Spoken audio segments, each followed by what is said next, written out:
you. Roger Ayers, Lee Cassell, and Paul Sells.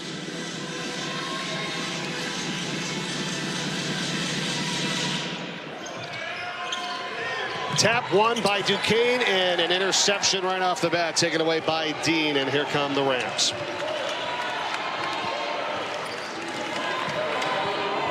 See Crawford matched up against Johnson. That's best defender against leading scorer, and they don't want to switch. They want to try to keep Crawford on Johnson as much as possible, although Dinkins picks him up now. Jackie Johnson, number 15 here for Fordham, controlling it with 5 in the shot clock. It's Dean for 3. It's no good. It's rebounded by Dinkins.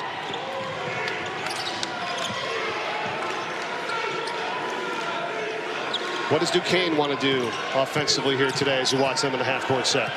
Right here, this matchup, Corbett's a tough matchup. 6'7", he could post, he could bring the ball up the court, and Fordham's trying to keep, guards off of Corbett because Corbett hunts mismatches and punishes them. The other thing, Fordham, very good defensively at taking away threes. Johnson, the running shot at the foul line doesn't go. It's tapped around. Once again, the Dukes have it. It's Dinkins.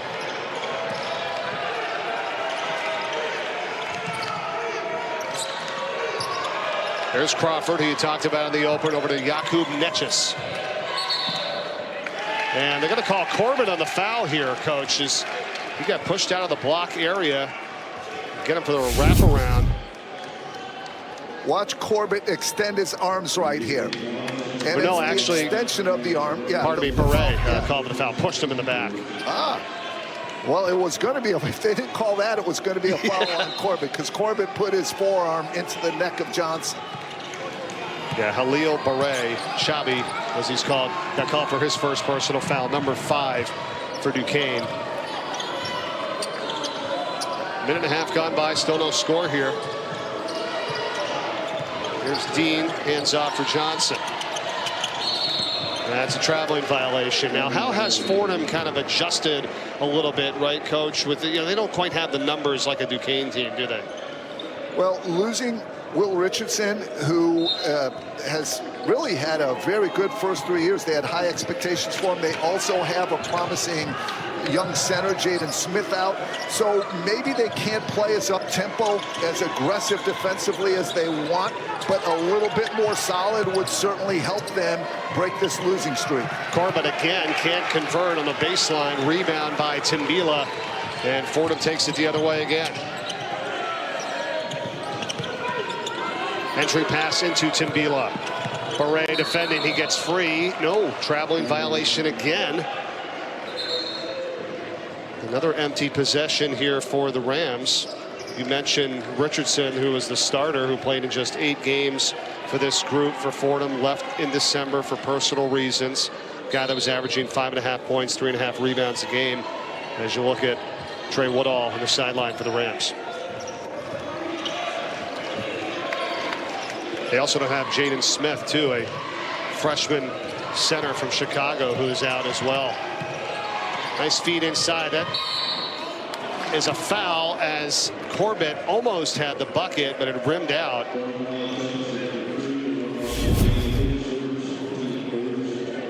Corbett is a power forward and also a point forward at the same time. Incredibly versatile. We've seen him post up a lot early on.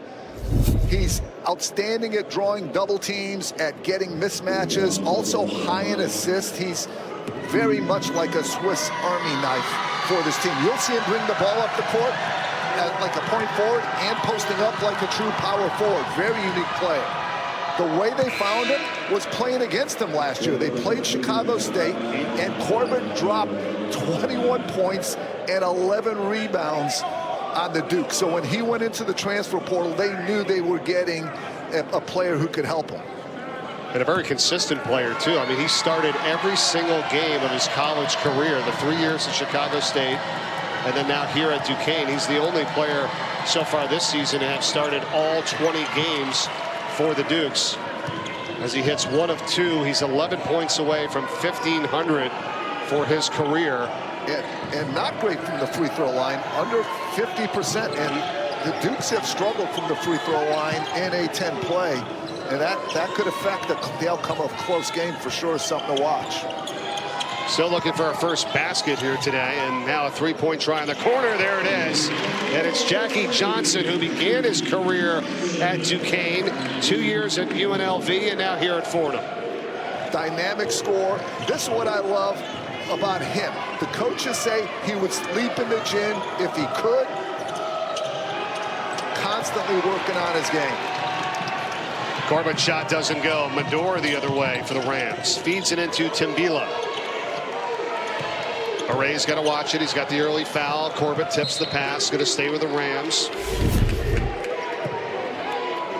And this is what Johnson does. A flat-out score. A little too much help, and Johnson doesn't need much room. Coach Woodall's quote about his work ethic, he said, I played with Ashton Gibbs and Sam Young 15 years ago in Pittsburgh. Those guys worked hard. It's been 15 years since I've seen someone work as hard as Johnson. Wow. The guy lives in the gym, and his success comes from skill and confidence, from putting the work in. High praise. Here's Rivera now for three. That is up. That's no good. Rebound Paray for Duquesne.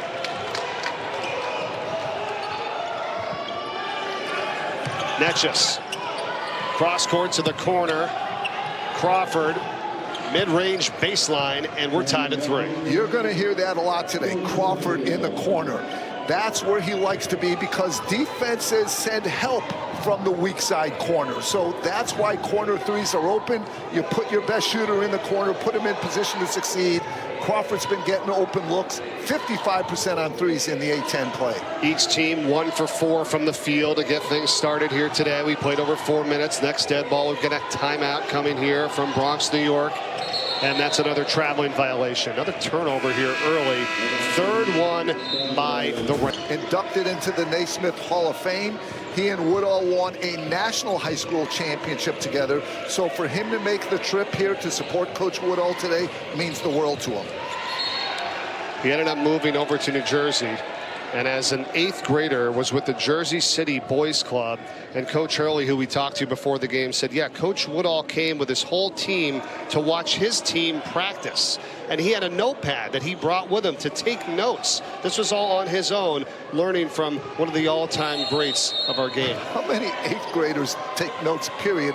But it shows, even at a young age, Coach Woodall's interest in learning and loving basketball and wanting to become a basketball coach. And Coach Hurley being here just is an example of the impact coaches have on people's lives. Coach Woodall wants to pay that forward in his career. Coach Woodall had said his whole makeup and his whole foundation, he learned and gained from Bob Hurley Sr. there in those years at St. Anthony. Foul of the jumper as Jaffe Medor got hit, and he'll head to the line for 2. And that's a unique skill of Medor, getting fouled. He's attempted 90 free throws so far this season. No one in this game is out of the 60s. He has a knack for getting fouled. That's time. It's out of respect for his jump shot, but it's usually his extreme quickness going to the basket that gets defenders to bump him and send him to the line. And not only does he get there, he makes them. 84% from the line. Trey Dinkins was called for the foul, and Medor comes off that game the other night, which they lost to Loyola Chicago 70-66. He had 22 points, 6 assists in that game, played over 35 minutes. I know you said earlier, John, they're knocking on the door here, the Fordham Rams. It's got to be tough when you're on a 6-game losing streak. Well, they're so close. The triple overtime loss to UMass, you can't get closer to winning than that. And against Loyola, they had the lead late in the second half. And again, it was 44 of 66 points from Medor and Johnson. They have all 5 points already here today.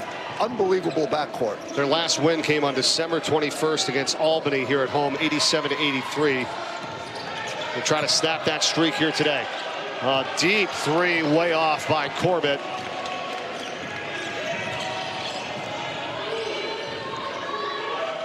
Duquesne is 1 for 6 from the field. We've played 5.5 minutes here. Zona. Deep on the three. Corbett skies for the rebound. That attempt is important, though, because Zona is a face-up center. When your big man makes threes and you got 5 shooters out there, that's when you start to get the easy twos. Fordham wants Zona to take those threes. Edwards, that's off. Rebound Zona. So how about Duquesne's bench? The deepest, highest scoring in the A-10. Off the bench, they bring Maximum Edwards, last week's player of the week. Rozier, one of the best assist givers in the country. And Dixon, one of the best shot blockers in the A-10, all off the bench. Zona trying to pass. He got deflected. Netjes running the break here for the Dukes. And takes it in strong for the bucket. We're tied at 5. Duquesne coach has just called Netjes a winner, terrific defender, and a stabilizer. Just makes the easy play best play. From the Czech Republic, the sophomore, his second year with the program, number 7 in blue for the Dukes, tied at 5. Coming up on 13 minutes to play first half. Trying to slice through the double team was Jameer Tripp, and it's going to stay with the Rams. Right here, double team, and Netjes gets the deflection and then goes coast to coast. Does it all on that play. Forces the turnover and then pushes it and finishes it. One-man show. Outstanding individual play on both ends.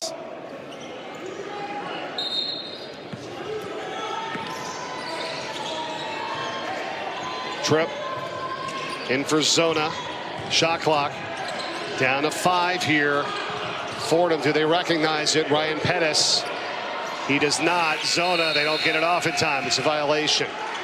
Coach, you were talking about Duquesne, and they've got a deep bench. It could be even deeper because they're without their best player, really, one of the best, and Jake DeMichael, who came on so strong last year, the sophomore. He's out with a foot injury. How does that change things?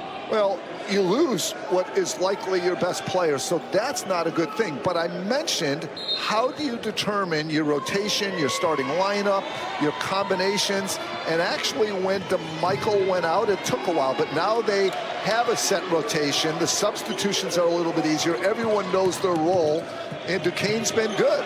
And how about this guy coming off the bench now? Kareem Rozier, who started the year as a starter. He was last year. He is their leader, their floor general. I mean, he's just a junior, and this guy is all about basketball. Coach Dan Brott told me in Rozier's freshman year, he's the best leader I've ever coached. Now, Coach Dan Brott's coached for over 30 years. And for someone who coached LeBron James to say that a freshman in his first 2 months in college is the best leader he's ever coached in 30 years, that says it all. How about that, right? Here's a 3 put up and in by Matusz Wronski. The threes are way up for Duquesne. 7 of the last 10 games, they've made 10 or more. The first 9, they never made 10 or more. And the reason why is the passing. They are pushing the ball. They are sharing the ball. Good passers make for good shooters. And you just saw the note, 15.8 assists per game, which leads the Atlantic 10, and the reason why you just said. Rozier going up top, and it was David Dixon. He couldn't throw it down. And a foul coming up the court. Netjes grabbing Rivera. Who starts, who comes off the bench. Last year it was moving Netjes into the starting lineup, really helped. This year it's moving Crawford into the starting lineup. And their bench now is dynamic with the scoring of Edwards, the leadership of Rozier, the defense of Dixon, all off the bench. Duquesne gets better when they sub. This is an offensive foul, and it's called on Josh Rivera for Fordham. We're going the other way. Primary defender, lowering the shoulder. Terrific job by Edwards, just staying in front. You could be moving and still take a charge if you're in front of the offense and the offense plows through you. Good call, Coach. 6 turnovers here. Let's go the other way. It's going to be a turnover on Duquesne on a foul.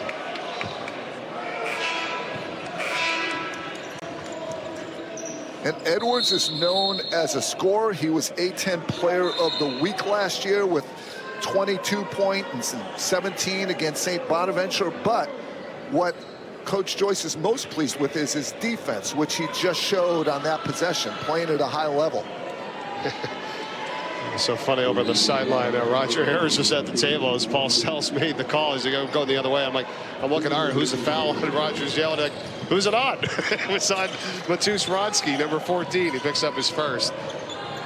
And so back-to-back turnovers here. And now Medor drives in. The runner doesn't go. It's tapped around, and Corbett has another rebound here for Duquesne. There's the point forward skills of Corbett. And then you'll see him get into his power forward mode and get down low soon. Third board. Wronski clangs the runner, and it's rebounded by Rivera.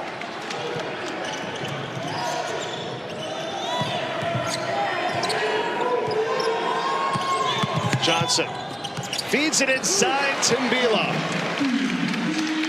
Johnson with the assist. Right now you got 5 points out of Medor and Johnson, and the other 2 comes from a Johnson assist. First shot and bucket of the day for Abdou Timbila. And it's a 3-point game. I've ever seen a combination generate so much offense between their scoring and passing as Johnson and Medor, but they need more help. Yeah. Because they've been losing these close games. Corbett on the feed from Rozier through a lot of traffic, somehow is able to put it up and in. There was 4 white jerseys around him. I mentioned when he brought the ball up the court, now is your point forward. Pretty soon he's going to go into power forward mode. That's the power game, and he loves mismatches. As soon as Corbett gets a smaller player on him, he's heading out to the block to do damage. Now the Dukes 5 of 13 from the field with a 5-point lead early. Another strong feed inside from Medor for Timbila, and he converts again. Timbila is really key. We said Fordham needs help. Timbila is preseason All-A-10 defensive. They need his rebounding and shot blocking, but him finishing at the rim, that's a great compliment to the rest of the Rams. But another assisted basket by the Ram backcourt, too. And a shot off the window is good by Max Edwards.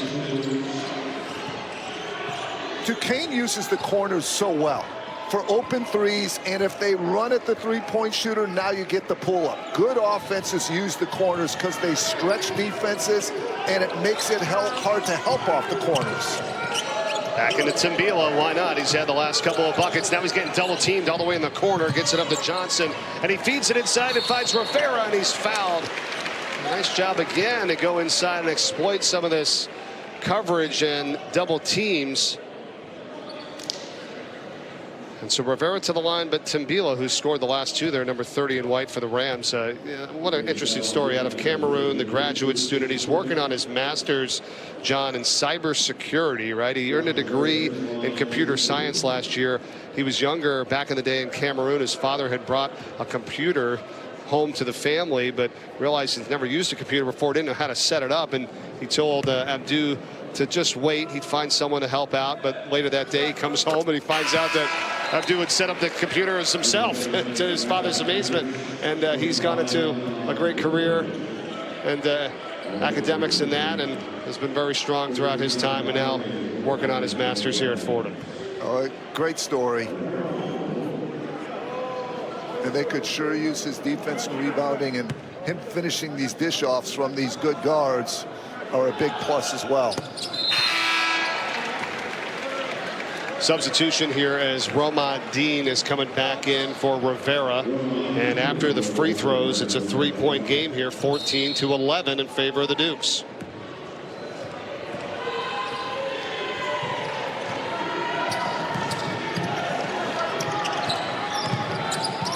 Rozier, Corbett for Edwards. There's another hunting of a mismatch.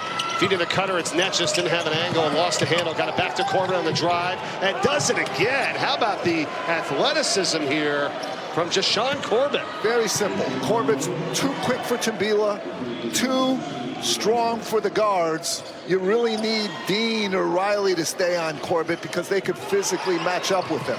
He's got 5 points here. Dean to the corner, Zach Riley, and that's a traveling violation. And we've had 3 traveling violations already for Duquesne. Stan brought in to start 0-6 and then to say, you know what, I'm changing the starting lineup. I'm gonna redefine some things. I'm going to have some tough conversations. That's leadership. And, the results speak for themselves. But I just couldn't be more impressed with how Coach Joyce handled the start of the season and the changes he's made. Dinkins in and out.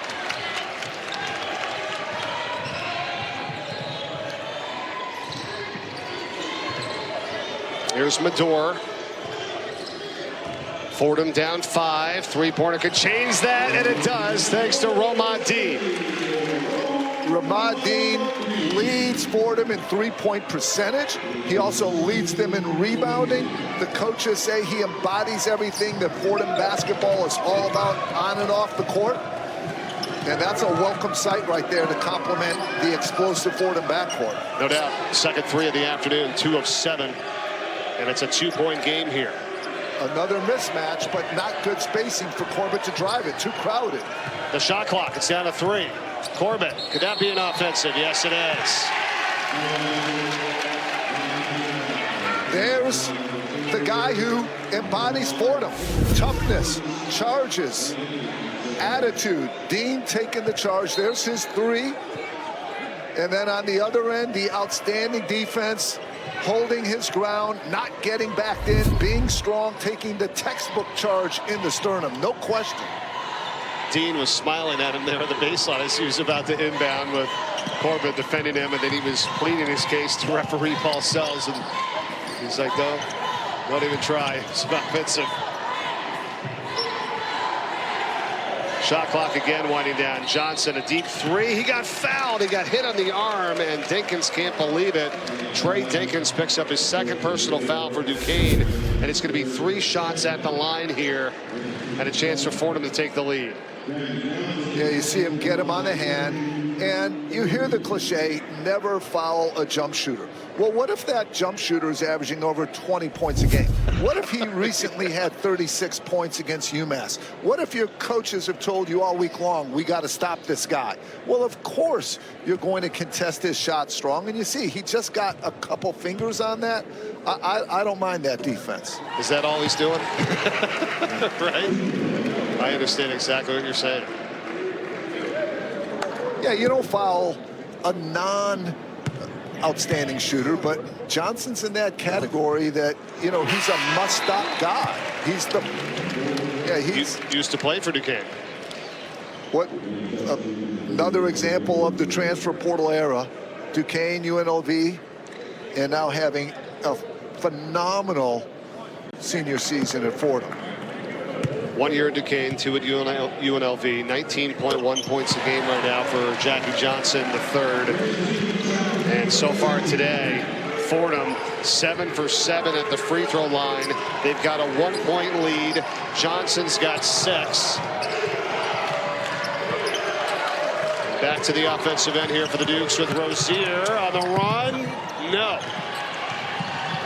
Offensive rebound pulled in by Eli Wilborn.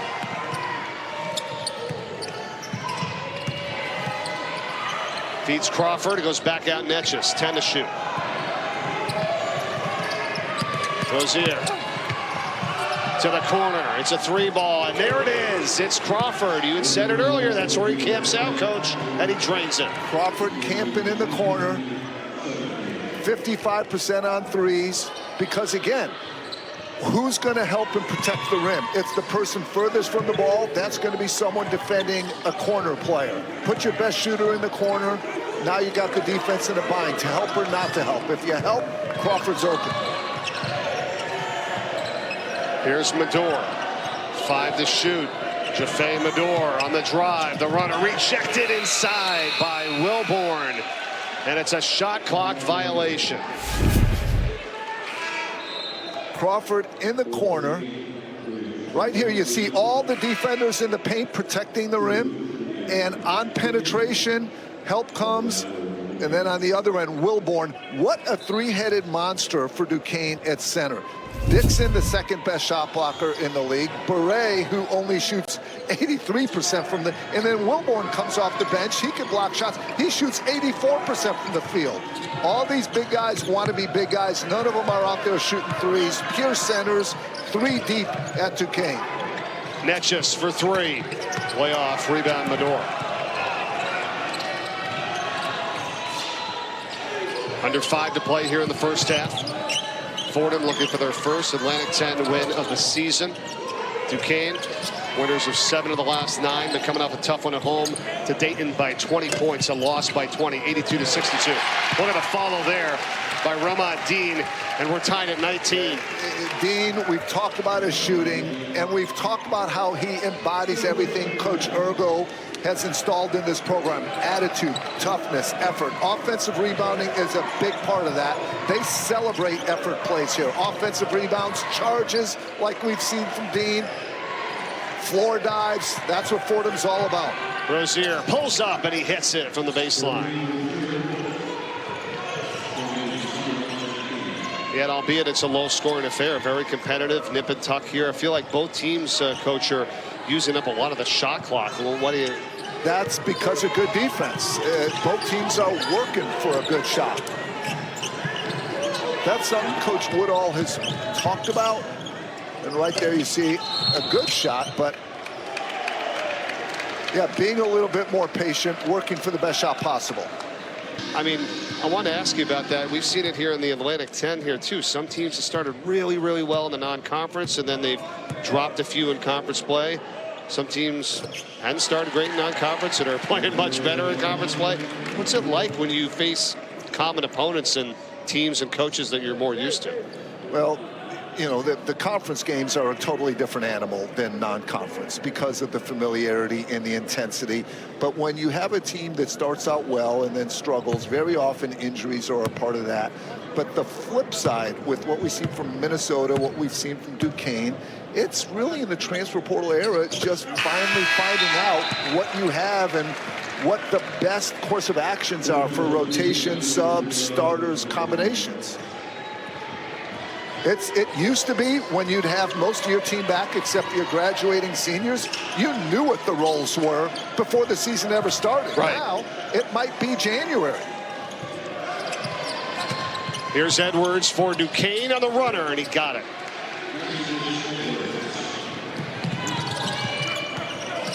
(23-21) Duquesne with a 2-point advantage. We have 3 minutes to go here in the first half. Johnson. Nowhere to go here, looking for the cutter. Dean, he found him somehow. That was terrific defense and even better offense. So when someone picks up your dribble, swarm the ball, done. You swarm the ball, deny the other passes, done. But when you're denied offensively, it's time to cut. Better offense that time against good defense. Rozier.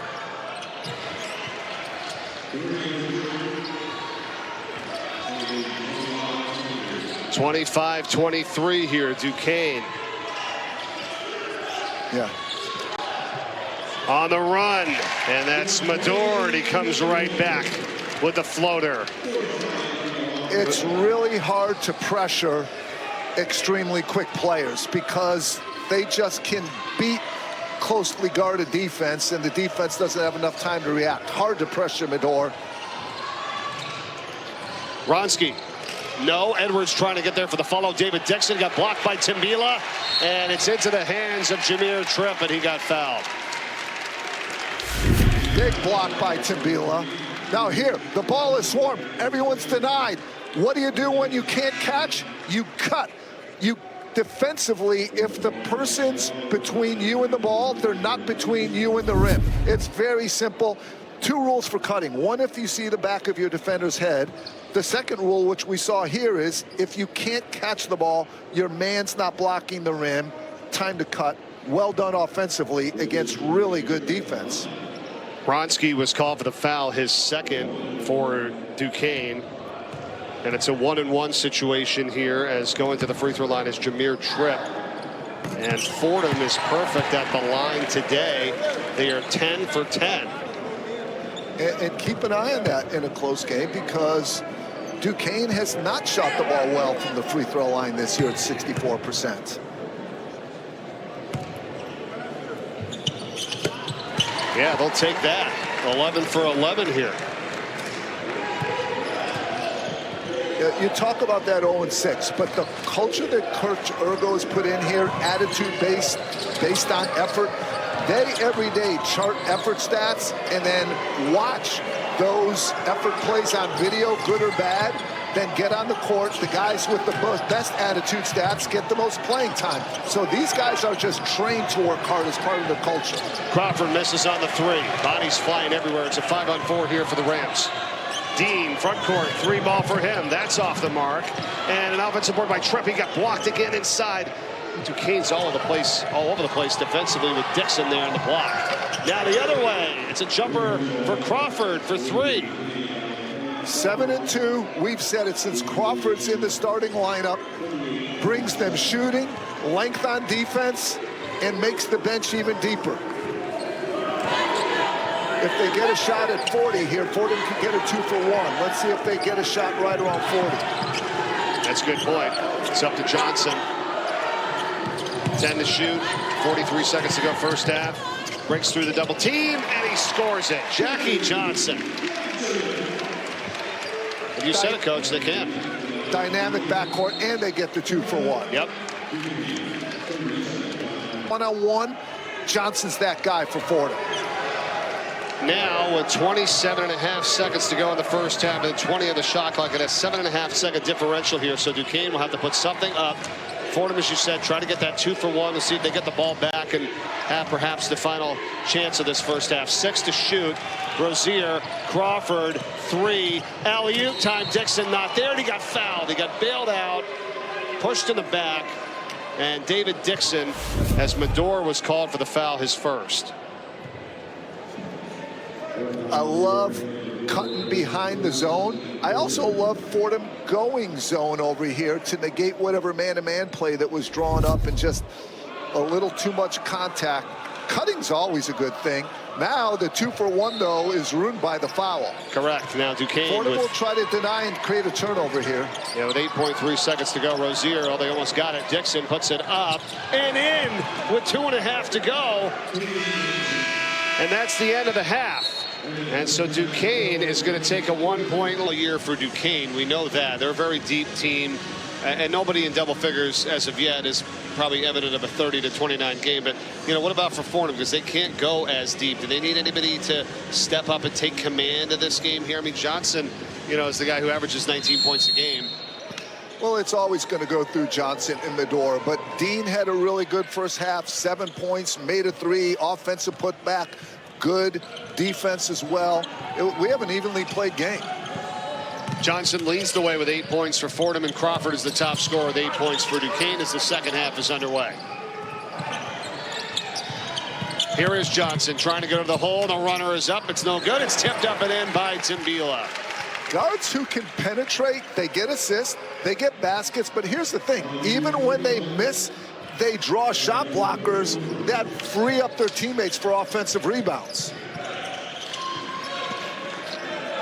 Fordham by a point now, 31-30. Here's a runner on the baseline, not there by Crawford, and it's tapped out. Johnson on the run.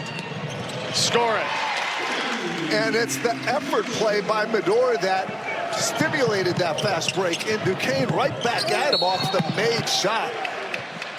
And a hard foul inside. It's going to be on Zach Riley.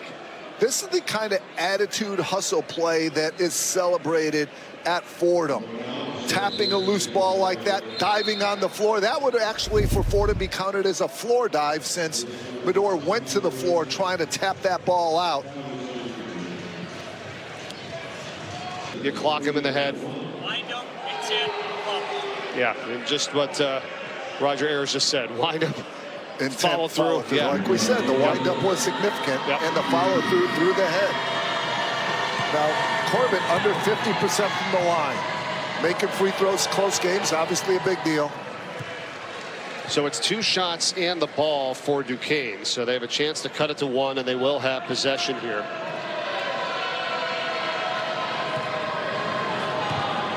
And Corbett, he gets 1 of 2. He's got 7 points on the afternoon here. Make it 6, excuse me. But the 50% from the line is a thing that can come back and haunt the team at the end of a battle like this.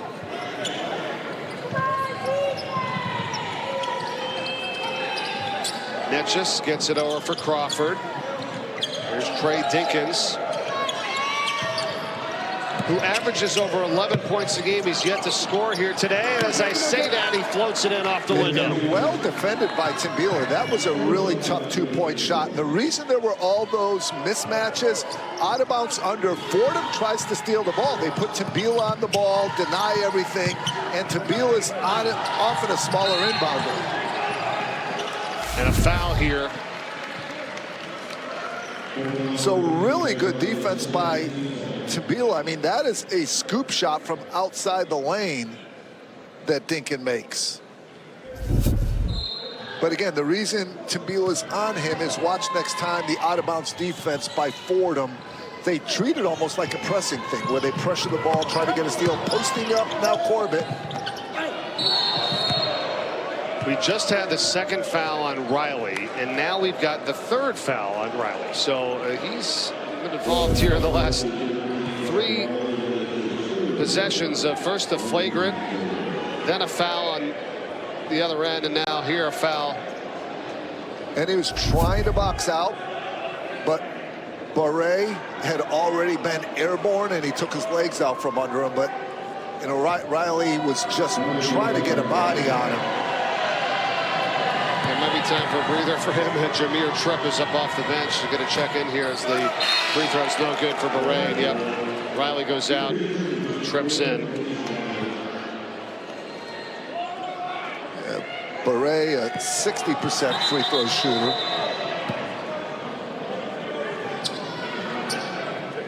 And Duquesne leaving some potential points vacated by not making free throws.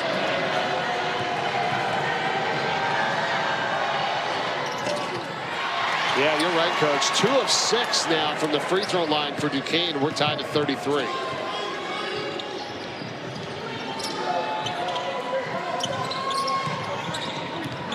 Tripp lost it.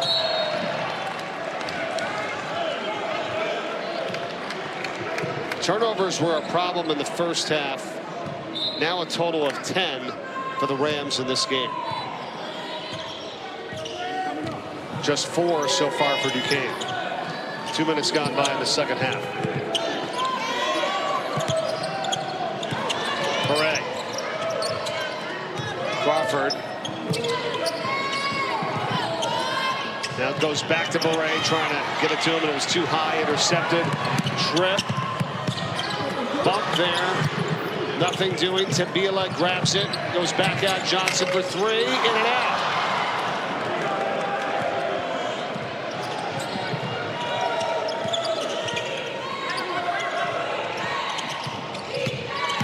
Dinkins. Oh, and then they grab the net. Dinkins' shot goes in anyhow. It's the second time Dinkins gets matched up against Timbila and makes a scooping circus-like shot. Yeah, after no points in the first half, he's got 4 here. Switching is popular, but I don't know if I want my slowest player on the other team's quickest. All of a sudden, Fordham has had some empty trips here. Again, 6'10", against 6 foot, and a little bit of quickness, but Timbila still does a pretty good job, but it's the scoops that have gotten the last couple buckets for Dinkins.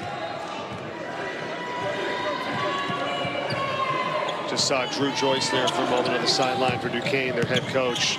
Talked to him earlier, John, about this for him as Corbett gets a turnaround to put the Dukes on top here by 4. It's a little bit different, right, when you're the head man and you have to make all the final decisions and everything. Said it took them a little while to learn all that, and they started 0-6, but boy, they've really picked it up now as of late, haven't they? I love the genuineness of Coach Joyce. There was no coach speak. He said, listen, I used to have suggestions. Now I got to make decisions. Offensive rebound, foul is called, and going to the line is going to be Medor for 2.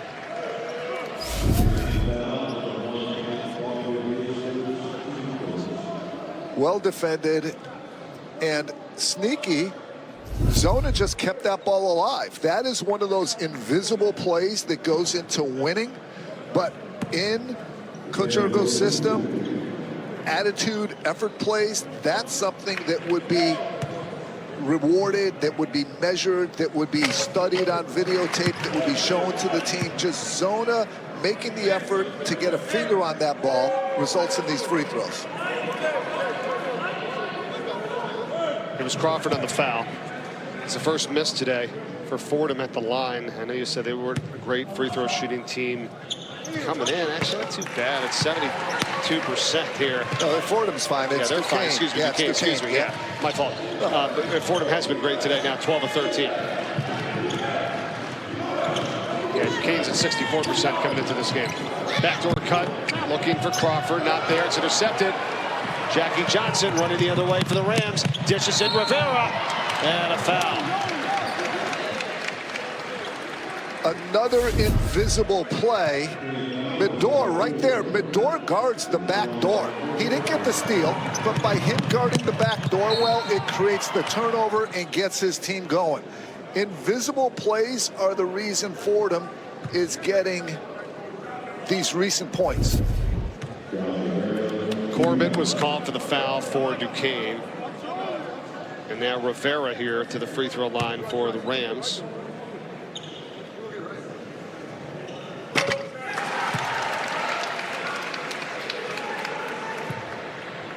I mean, Rivera's averaging over 10 points a game here on the season, coming off a 12-point effort in the last game. Rivera is like a six starter. He could start at a lot of places. Double digits, good rebounder, can guard multiple positions, explosive. Him and Corbett are a terrific matchup. 1 for 2 on that trip. 37-35, still a 2-point lead for Duquesne. Into the block here for Corbett. Over Rivera, doesn't get the bounce. Midor has the rebound. And Rivera wins the battle because he didn't get back then. Midor to the corner. Oh, the follow off the miss of Johnson. It was Rivera to tie it at 37. Rivera follows up the one-on-one stop with a spectacular effort attitude play. Crawford inside, and fouled is Beret, and he'll shoot free throws when we return. It's incredible. And Matthews is more of a hockey arena, and the pavilion at Harvard has been redone. So to me, it's really about Rose Hill and the Palestra. Those two are as they were nearly 100 years ago. How about some of your experiences? Let's start here, and then I know, of course, being a Philly guy at the Palestra. Tell me about any experiences here at Rose Hill, and then the Palestra. Yeah, you feel the tradition. You feel, I think it's a hard place to play because it is loud. The Palestra, though, is nearly 9,000 seats, and it was the home court to 5 teams for a long time. Has hosted more college basketball games and NCAA tournament than any other place. So I got to say I'm a little biased. Inside, Midor gets the bucket. Yeah, both places very tough to play in, though, and the acoustics, like you said, certainly unlike any other. Yeah, it's living history here. And Fordham is back in front, 39-38 here, trying to get their first Atlantic 10 win of the season. Runner foul, and that's Dinkins, who will go to the line here. Pettis called for the foul. That was well defended prior to the foul by Pettis. He covered a terrific backdoor cut. And that's just the veteran craftiness of Dinkins there drawing that. Drew Joyce talking about the character, embracing the culture. Said, I just promise opportunity, not minutes. Right? And I think when you talk about culture and maybe an identity that this Duquesne team is starting to have here, it's about bringing in players that all want to play together for the overall good and say, hey, we don't just have 1 or 2 or 3 guys. We're playing 10, 11, 12 players. You want to come here and be part of the team and do something special? The blueprint was last year. 100%. The interesting thing to me, though, is the figuring it out phase that we've talked about several times today that they had to go through last year as well as this year when you have 10 or 12 similarly talented players. Right here, 3-2 zone, change up.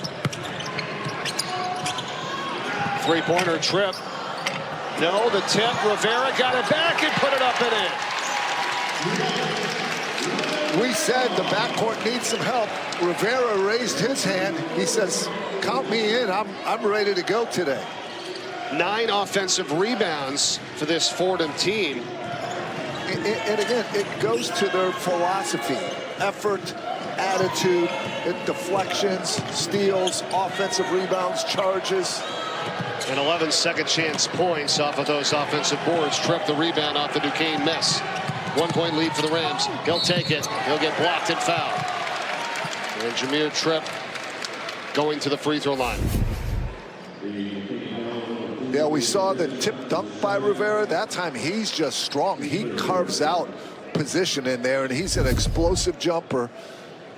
He'll get rebounds in his area. He'll get 50-50 balls. And even this last basket off of transition. So we saw it earlier. Beautiful wrap cut. Hit the post. Cut off the post. Give and go to the basket for a layup. That's an execution basket. That's beautiful. But Fordham embraces the effort baskets. The running. The crashing of the glass.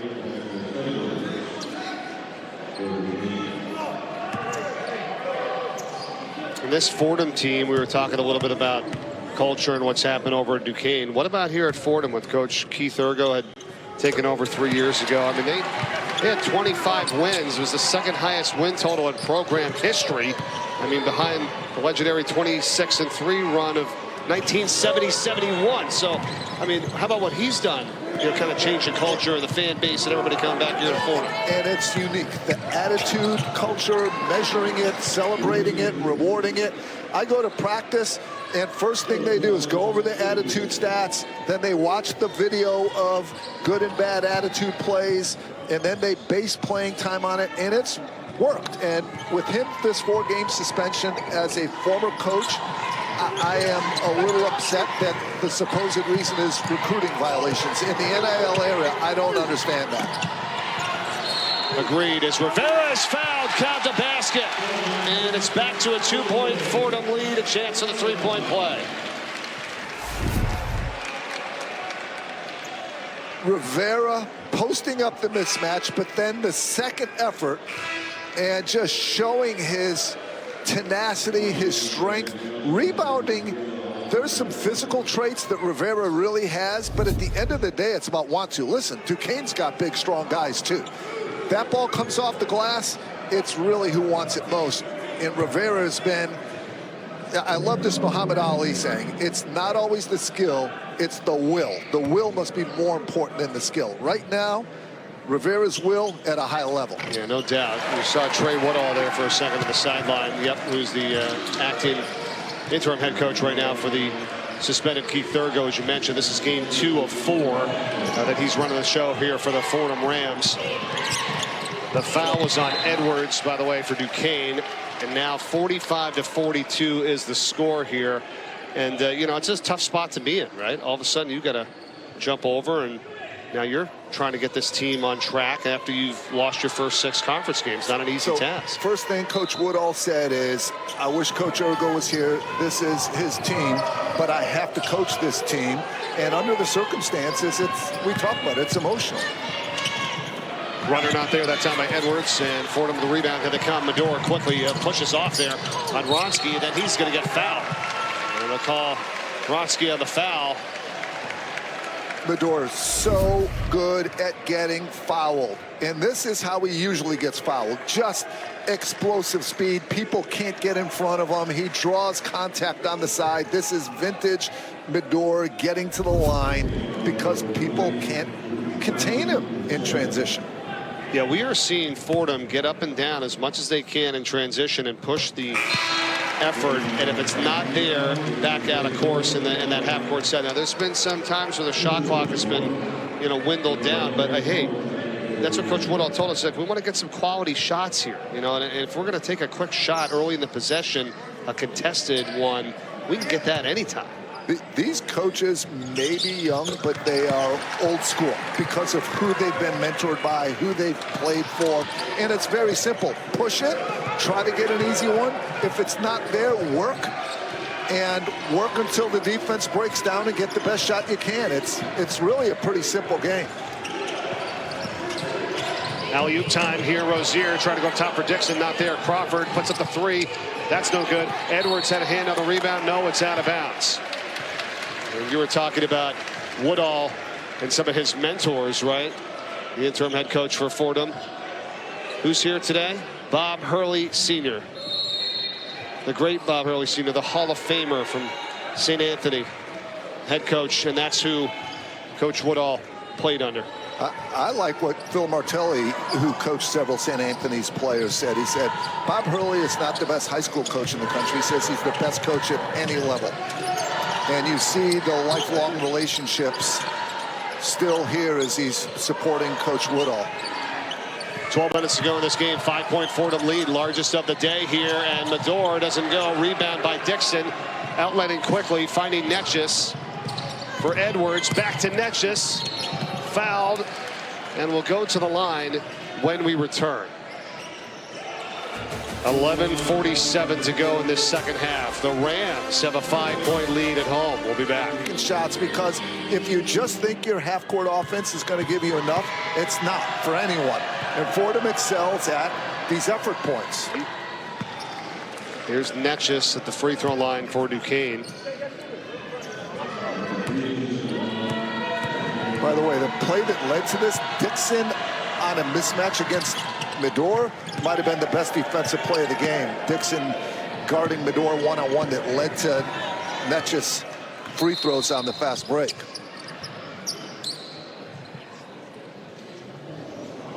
Yeah, there was some contact above the neck on this play they're going to look at. Yep, stoppage. Determining there that it's not a flagrant. Boy, that's splitting hairs. The look there for 30 on Timbila, right. Remember, no foul was called, so they could only call a flagrant at the monitor, which they did not. So here's a three, and it's Medor, and that's big. 50-44, and in a game that's been within a couple of points all day, 6 points. That's pretty good right now if you're the Fordham Rams. So Rozier, every player has something they're not great at. For Rozier, it's just size. Medor was just able to shoot over. Now look what Fordham does on this. Timbila's matched up against Rozier, but he switches him out. Yeah, Fordham puts Timbila on the ball no matter who's taking it out, trying to cause a turnover. Rozier blocked. That was Dean that got in there, but an offensive rebound. And it's Edwards, thanks to the feed from Dixon. What I love about Dixon, and we talked about his good defense, most guys who get an offensive rebound feel like I worked hard, it's my right to shoot it. He wasn't comfortable, so he gave the dish off to a teammate. Very simple. If you're not comfortable, don't shoot it, even if you work for that rebound. Yeah, that's a really good point, John. Made the extra play. Here's a runner by Rivera, doesn't go. Timbila was in there, and Dixon, they tie him up, and they've blown the whistle multiple times here, and the players just kept going. And now a little pushing and shoving going on. It's got to get separated, which it does. So Johnson has to really control himself on that, because I'm telling you, these two teams, and they know this, when this happens in practice, they fight for the ball to the floor because it's part of their culture. So these guys see people. 2 in blue and 15 right there, Jackie Johnson in white. Yeah, they're going to give each of them a dead ball contact technical. I felt like Johnson put his hand on him, and then Dixon kind of pushed him off with his forearm, and I like it because there's no team penalized more than the other. So Dixon has 3 personal fouls on him now. Johnson with 1. That's just a little push off there, and it's no good. And the rebound is pulled in by Dean.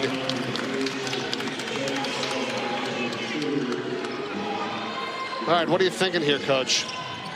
I'm thinking it's a battle. I mean, I don't think either team's going to switch their strategy. We just have a good one here.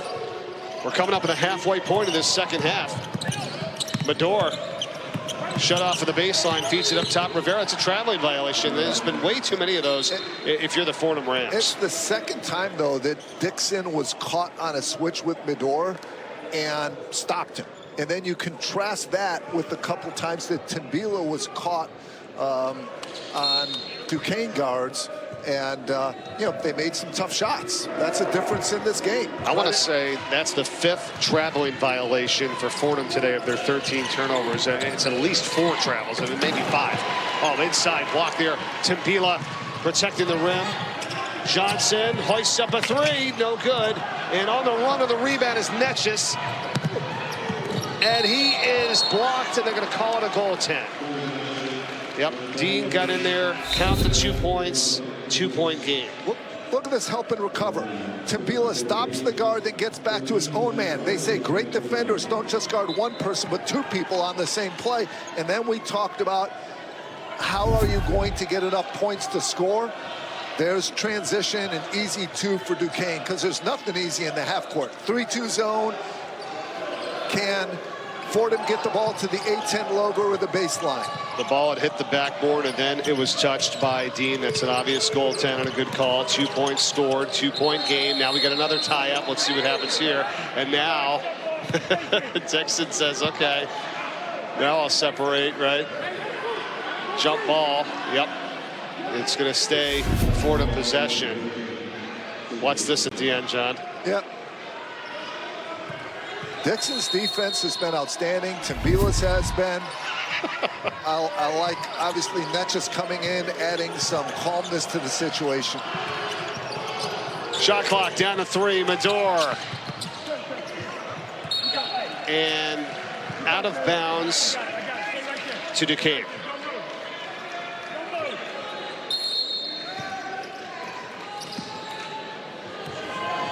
What do you want to see in this offensive set here for the Dukes coming up? I mean, Mike, they're going to the post. It's more, they're isolating Netchus. So. And he does it, and he scores it, and we're tied at 50. Good call there. Well, I just repeated what I saw. Well, Netchus with 8 points, 3 of 5 from the field, has tied this game up as we're under 9 minutes to go. Now they go backdoor. Rivera scores it thanks to the feed from Riley. That was not effort. That was execution.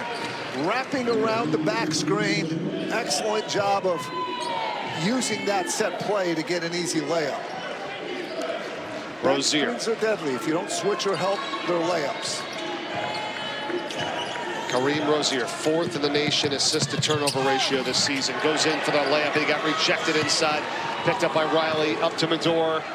Fordham. Medor back to Dean. Looking inside. Tambila was open. Instead, Dean puts up a 3 and drains it. Not an easy shot because it was a step back off the dribble.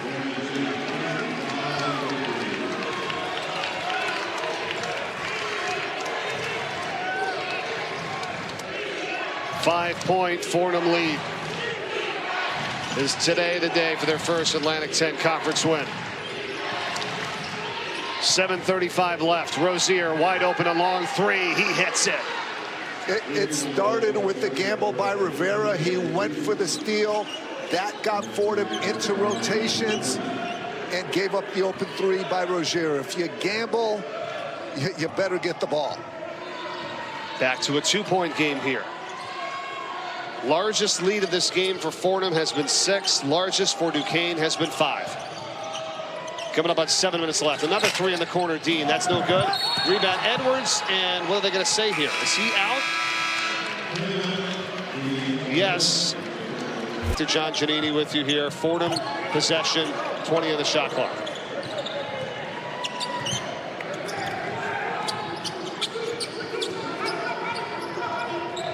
Medor up top. Off the screen. 5 to shoot. Forces it inside. He gets it to Max Zona for the 2. What a pass. Duquesne, that's called Spanish accent. Duquesne was ready for the play, but Dixon just tiny bit slow. There goes Medor. On the steal. Alley-oop. Oh, look out. Robot Dean.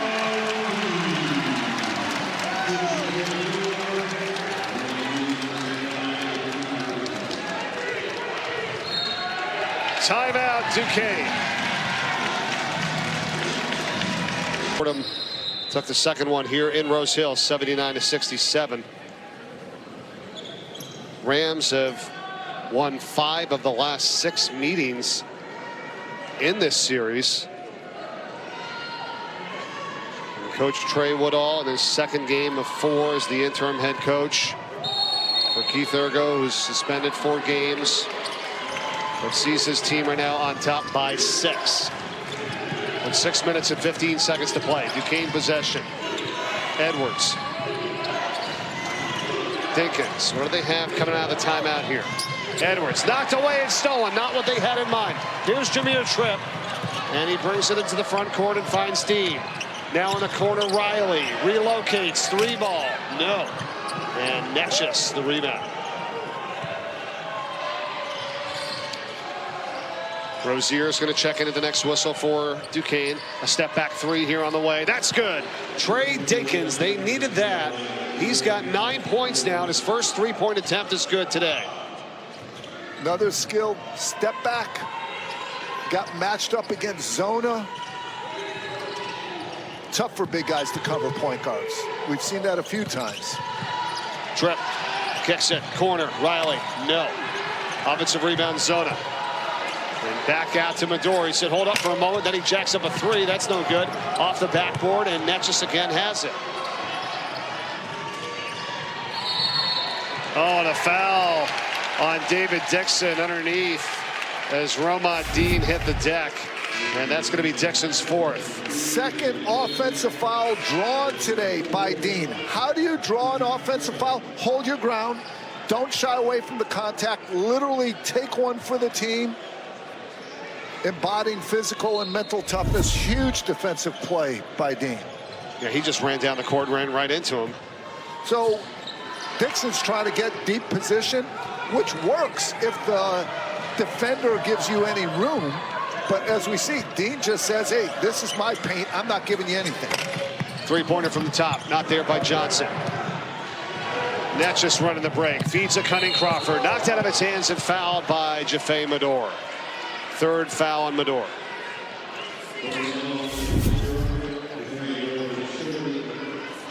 Transition basketball. And that's, boy, that's, you know, the officials have the best view of that. And the rule is, did you get ball first and then hand, or hand first? It's really splitting hairs like that. And obviously the officials right on top of it. Coach, you talked about Crawford at the start of the broadcast being a key factor for this Duquesne team. He has been playing basketball since he was 3 years old. He's also got a black belt in karate. The guy started at Indiana State, went to Marshall, now here at Duquesne. What an addition for the Dukes this season.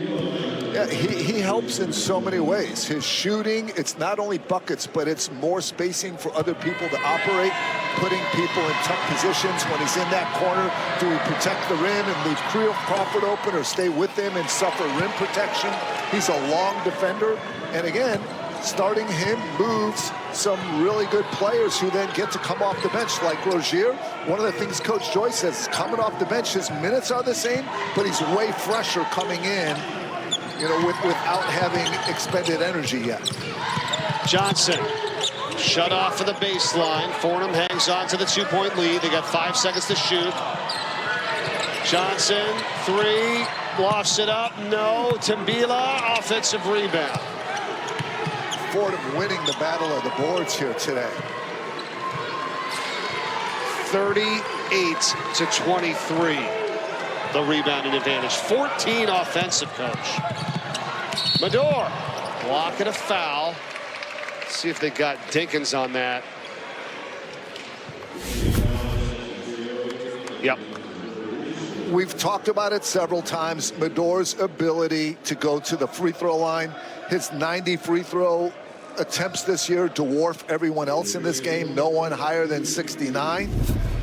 He does it a lot of ways, but most of the time it's just he gets his shoulders by people, and in out of position defenses make contact and send him to the line. And as you said earlier, we may have it come down to a free throw contest here down the stretch, because it's been nip and tuck the entire way. And now Fordham from the line today, outstanding.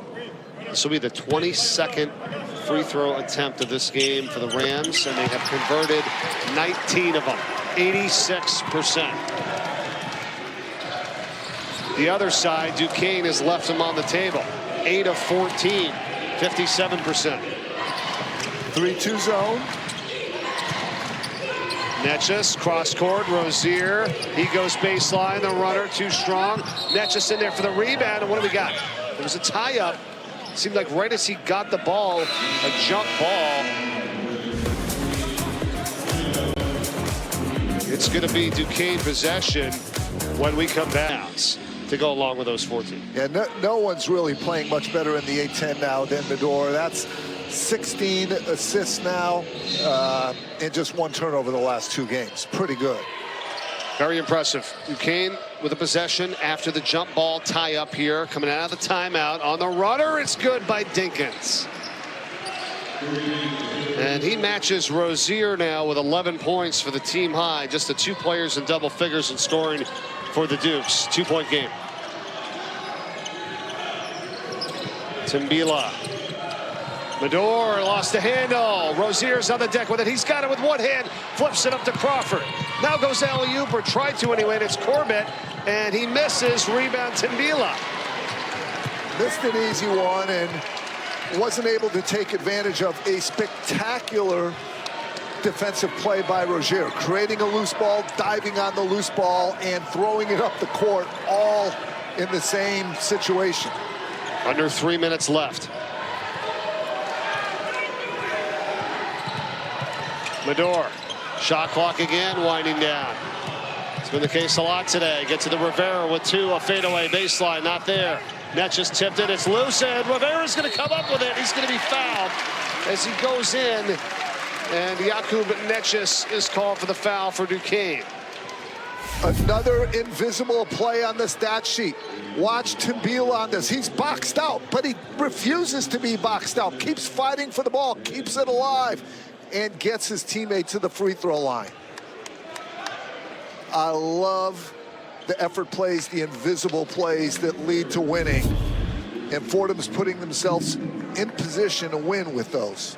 Yeah, that's one of those that you hold on to and you show in the film room, right, Coach, exactly, during the week, because he didn't foul, right? Could have gotten over the back. Instead, got that long reach. And, you know, he couldn't grab it, but he was able to tip it. And now it's going to turn into some points as Rivera's got another at the free throw line.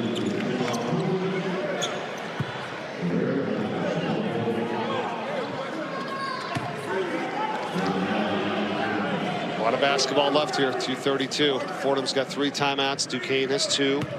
Possession arrow favors Fordham if we get a jump. Rivera trying to make it a 4-point game. Can't do it, but he got his own rebound. And now tied up, and it's going to stay with Fordham, as you just said. And how about that? After what should have been Duquesne ball, now they've got a chance to tack on. That is so hard to do. And really, I'm questioning on that play Crawford a little bit, because he should have been inside position to prevent that from happening. Because you literally almost never see the shooter get his own rebound. And it's the only time this year I've seen that happen. You're correct. Doesn't happen often. Now they're having trouble getting it in. And Medor, that's just trying to throw it in to save it from being out of bounds. And now they're going to say he is out of bounds on the sideline. Another invisible play this time for Duquesne. It is the defensive harassment by Rozier. He forced that turnover. It wasn't a steal, wasn't a deflection, but by forcing him to catch the ball in a tough spot, they step out of bounds. And despite a high turnover total today for Fordham, can they win it despite that? It's 15 turnovers in this game. Rozier kicks it over for Dinkins. 3 ball for the tie. No, tipped up. Now there was people grabbing the rim here. So there should be 2 points for Duquesne. Now the official's going to discuss it here. Hold on, let's see. Well, they called it basket interference, so they can review it. And that's going to be interesting. Well, they may count this. Was the ball outside the cylinder? Now, I have a question. Yeah, I want to know whether it's... Hold on, someone stuck their hand through the rim. But there were like 3 hands there. Let's see whose hand came. The tip was legal, but whose hand came through the rim? Yeah, it's Rivera. It's Rivera. That's now listen, count. it's going to count as a 3 ball. That's what I want to know. Does this count as the 3 for the shot, or they give it a 2? Because this is interference on the shot for 3. I believe Crawford tapped it. Yeah, Crawford touched it. Right there. Yeah, Crawford, that's going to be a 2-point tap in by Crawford. Yeah, I'd like to hear this discussion, because if it's interference, they deem, shooting. There's Ben Talbot and James Smith. Thanks, guys. Good work here today at Fordham. And we have a 1-point game, and now a steal. And the Dukes have it with Crawford. They give it up to Dinkins, and he hands off to Rozier. And with 2 minutes to go. Zona has a mismatch. They should have gotten the ball right back. Now they could switch back. The ball should have got back to Dinkins. Last time Duquesne led was at 14-22 of the second half. Great job working out of the mismatches, switching back. Rozier gets in front, kicks it back to the top net. Just a wide open 3. No good. The tap is there by Cam Crawford. And Duquesne leads it by 1 with 1:30 to go. It's not just Crawford shooting. We've been talking about that. His offensive rebounding get the last 4 points. I like that. I bet they go with space. Watch, they put everyone on one side of the floor. Amador's all the way up by half court, controlling it. There it is. Everyone on the right side. They're opening up the left side. Freeing up Zona, who's got it. Hands it off here. Verdeen, his pass is deflected. Crawford got it again. And now he tapped it, and he hits it out of bounds. So it's going to be Fordham possession. And they're saying that Duquesne never had complete control or possession of the... A win today for Duquesne, and they're a game out of first place in the Atlantic 10. Here we go. Length of the floor pass, 4 seconds to shoot. And Rivera stepped out of bounds. He's out of bounds on the sideline. Yep. I love the play design because they were going to have plenty of time to score. It's like a football wide receiver play. Got to have 2 feet in bounds for completion in the NBA or in NCAA basketball. We are with Dinkins, Netchus, Rozier, and Dixon, the 5 of the court for Duquesne, as they have it by 1 with 1 minute to go. There's 1-3 in the shot clock. Really smart move by Coach Wood, although Coach Joyce going for the 2-for-1. Dinkins guarded by Rivera. Now they got Mador on him. Dinkins goes off it, goes to the hole, loses the handle. It's a traveling violation. But they will get the ball back and likely, because their patience, limit Fordham to just 1 more possession. Now you go back to your training. There's the rejection, the crossover. Timbila, though, it's Timbila's presence. Another invisible play. Wasn't a block, wasn't a steal, but it was a winning play by Timbila. Yeah, stood there, held his ground, and now with 45.9 seconds to go, Fordham ball, 2 timeouts remaining, down a point. Here's Mador. They're going to use the timeout here. Dixon's been involved in some tie-ups today, and once again, if we do have a tie-up, possession arrow is going to go to Duquesne. Here's Zona. Hands off. Mador lost the handle, recovers it, hands it back off here for Jackie Johnson. 15 to shoot. Working on Rozier. Help comes, kicks it. Rivera, it's a 3 in the corner. It's good! Josh Rivera.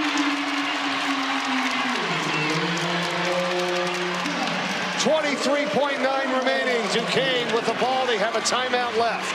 Did they use it here? They do. How about that?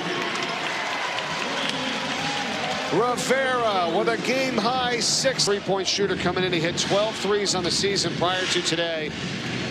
Only had 1 attempt. This was his second, and he drains it, and now it's a 2-point lead. Well, we talked about the decision-making, not just the scoring of Johnson and Mador. Johnson wanted that bucket, but when he saw Netchus came, he made the right play. Now Duquesne, what do they have with 19.4 to go? They're out of timeouts. Ball in the hands of Rozier. Still with it, 9 seconds left. Over to Dinkins, 6 seconds. Dinkins works down the lane. The foul line jumper for the tie. No, the tap, no. Still loose. The time expires. Fordham wins it. 65-63, their first Atlantic 10.